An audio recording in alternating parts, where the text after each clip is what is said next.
ইটালির থেকে টেলিফোন,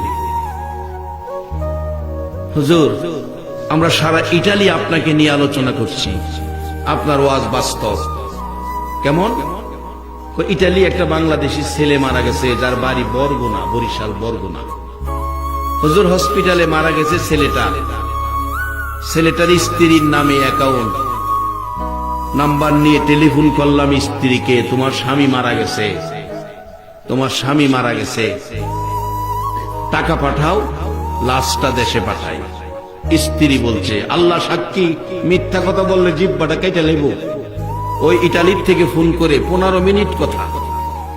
হুজুর বললাম টাকা পাঠান, আপনার স্বামীর লাশটা দেশে পাঠায়। স্ত্রী বলছে, হায়াত নাই, মারা গেছে, লাশ আইনার কি লাভ হবে? যদি সিস্টেম থাকে হেদে সেই মারি দেলাই। ঢাকা উত্তরা বাড়ি করছে, স্ত্রী উত্তরা থাকে। টেলিফোন করছি হুজুর ভাইদের কাছে, ভাইয়েরা ভাই মারা গেছে, খবর শুনে কাঁদতে শুরু করছে।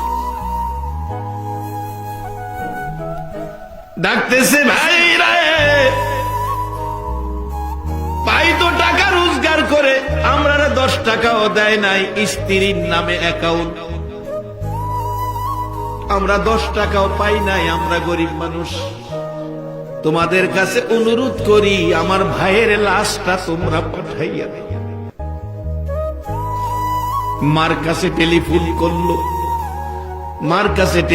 করলো, আপনার ছেলে মারা গেছে। এই খবর টেলিফোন দেওয়ার আগেই ছেলে মারা যাওয়ার সাথে সাথে বলুন মার কাছে খবর আইছে কিনা। মা বিছানায় শুয়া রে মা কান্দে। আশপড়শি মানুষগুলো জড়ো হইছে, প্রশ্ন করে জিজ্ঞেস করে কেন কান্দেন? দরদি মা জবাব দেয়, জানি না কেন কান্দি, একটা কথাই জানি, কেন জানি আমার কলিজায় আগুন লাগছে। বলুন দেশে হোক আর বিদেশে হোক, সন্তান যদি কোনো বিপদ অ্যাক্সিডেন্টে পড়ে, দুনিয়ার কেউ জানে না, বলুন খবর আগে জানে কে? আরে মা বাবার কথা মতো যেজন চলে না, বলুন মা বাবার কথা মতো যেজন চলে না, আল্লাহ নবীজির দয়া তারা পাবি না। আইরে আল্লাহ নবীজির। মা বাবাকে দুঃখ দিলে নামাজ রোজা যাই বিফলে, মা বাবাকে দুঃখ দিলে নামাজ রোজা যাই বিফলে, মার কলিজায় আঘাত দিলে খোদা সহে না, মার কলিজায় আঘাত দিলে খোদা সহে না, আল্লাহ নবীজির দয়া তারা পাবি না। আইরে আল্লাহ নবীজির দয়া। মা খবর পেয়ে গেল, কলিজায় আগুন জ্বলল। টেলিফোন করছে ছেলেটা মার কাছে, শোনা যায় মা বিনায়া কান্দে। ছেলেটা বলেন, হুজুর প্রশ্ন করলাম কাঁদতেছেন কেন? একটা খবর শোনানোর জন্য টেলিফোন করেছি। মা জবাব দিচ্ছে, কি খবর শোনাইবি রে? খবরের আগেই দিয়ে আমার কলিজায় আগুন জ্বলতেছে। খবর শোনার আগে যার কলিজায় আগুন জ্বলে গো, বলুন এই মানুষটাকে। এই মা বাবারে যদি কেউ মশা কামড় দেওয়ার ব্যথা দিয়া থাকো, মনে রেখো নামাজ রোজাই তোমার কাজ হবে না। বহুত নামাজি রোজাদার আমলদার জাহান্নামে যাইব, কোরআন বলছে।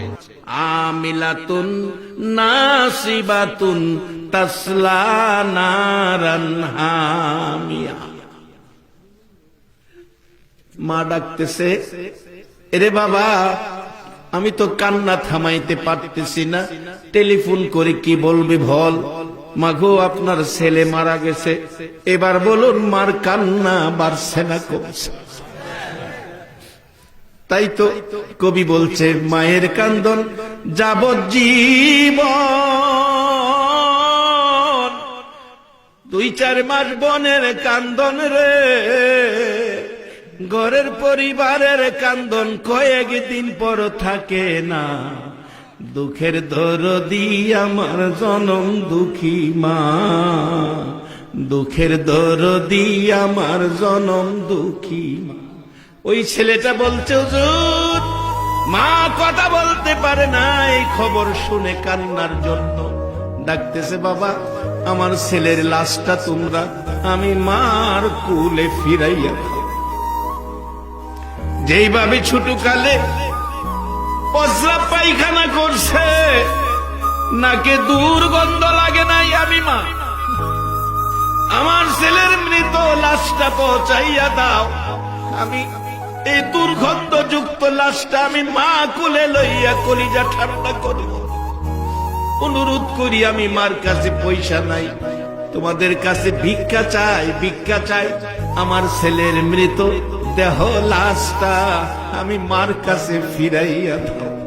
হুজুর মায়ের কান্না শুনে আমাদের সহ্য হয় নাই। আমরা বাংলাদেশিরা সকলে মিলে মসজিদ আছে, মসজিদ থেকে কালেকশন করে লাশটা বাড়িতে পাঠাইছি। আজকে 22 তারিখ, আজকে সেই লাশটা বাংলাদেশে আসার কথা। বলছে 22 তারিখে হুজুর লাশটা বাংলাদেশে যাবে, আজকে সেই লাশ বাংলাদেশে আসবে। হাসান স্ত্রী কই, সুযোগ থাকলে সিস্টেম থাকলে এই দেশে মারি দিলাম। আর ভাইয়েরা কান্দে, টাকা নাই কি দিয়ে আনবো। মা বলছে ভিক্ষা চাই, আমার ছেলের লাশটা ফিরাইয়া দাও। এই মারে যদি 3 টুকরা করা হয়, বলুন এই জাতীয় উম্মতের সুপারিশ আমার নবী করবে কিনা?